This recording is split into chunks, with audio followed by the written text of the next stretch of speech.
आइए हम लोग सैड सॉन्ग में थे, तो सैड सॉन्ग में एक लाइन और कहना चाहेंगे आपको गुड्डू जी से।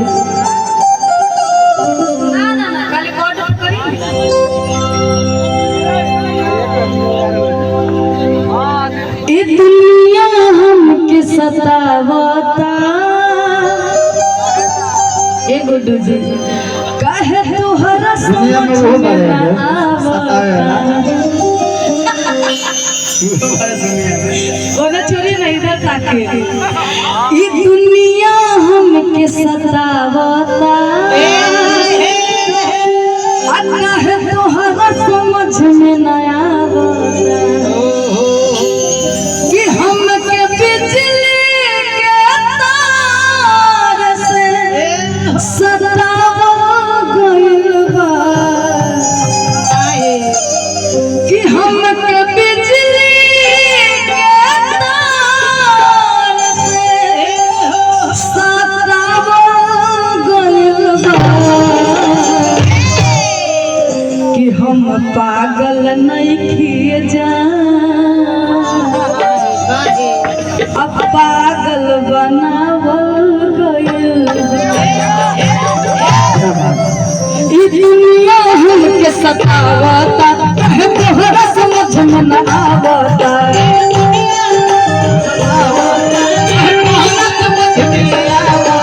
ई दुनिया हमके सतावता, तोहरा समझ में न आवता,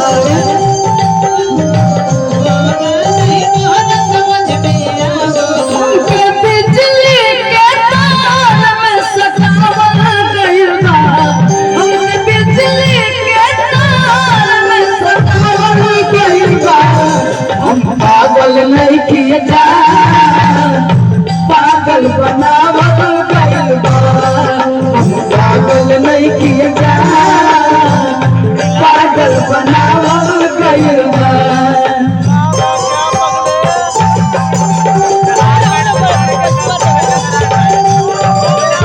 प्यार का मारा हुआ इंसान रेलवे स्टेशन पर फंस जाता है, नहीं तो इतिहास लिख जाता है। प्यार वाले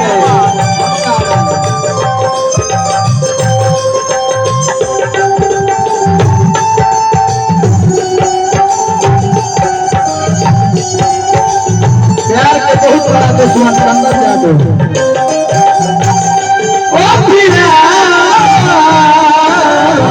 छोड़ी के लगा तुझको मैंने के दिया, तुझको मैंने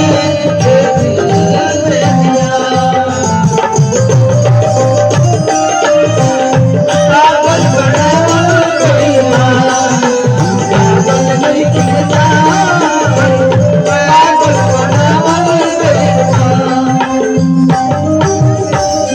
दिल वाले आंखों का हर बात समझ लेते हैं, अरे दिल वाले आंखों का हर बात समझ लेते हैं, सपनों में भी मिल जाए उसे मुलाकात समझ लेते हैं। अरे धरती के लिए आसमान होती है अदिति, और लोग उसे बरसात समझ लेते हैं। चलते रहेंगे कि प्यार किया नहीं जाता, प्यार हो जाता है। अरे हमारे बच्चे बोला तोहरा प्यार में दीवाना, ए माइक दीजिए उनको कोई बनाना।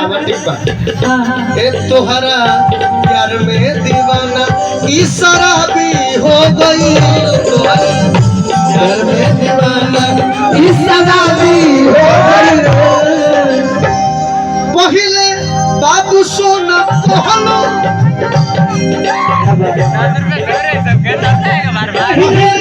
बाबू सोना कहलो, अब खराबी हो गई, बाबू सोना कहलो, अब खराबी हो गई। सब दीपिका ओझा के असर पर केस करवा दी, केस करवा दी। पहले बाबू सोना कहलो, खराबी हो गई, प्यार में दीवाना, फैसला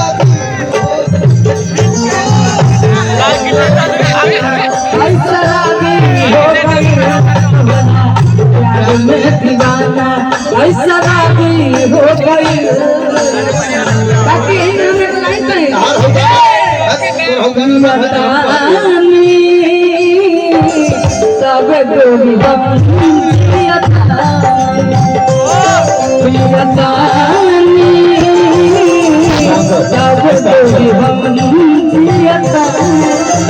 हेलो चलत रह जा हम वाला गाना मारना जौन हम तोहरा प्यार में तोहरा बिकई बानी घर से प्यार में तोहरा बिकई बानी घर से नहीं मिलत बाबू आज हम तोहरा बिकई बानी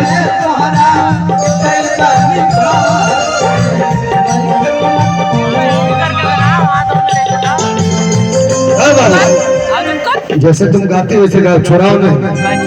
ये रात भर लोग जागल और शीत गिरत रहा हमने कहता अच्छा है बन जाइए असही बने कुछ दिखाओ। हमारा परमेंद्र भैया की तरफ से बहुत बहुत यहाँ लोग खड़े होते हैं तो हम लोग इन पे एहसान नहीं करते हैं, ये लोग हम पे एहसान करते हैं। अकेले गावे तो अकेले केहू केहू के बात सुने खातिर 200 मिनट रुकेगा, लेकिन ये लोग रात भर रुक जाते हैं। ये साजन हम अपन पूरा करा देता हूँ हम से जीरो जैसे अकेले गावे तो अकेले गावे तो अकेले गावे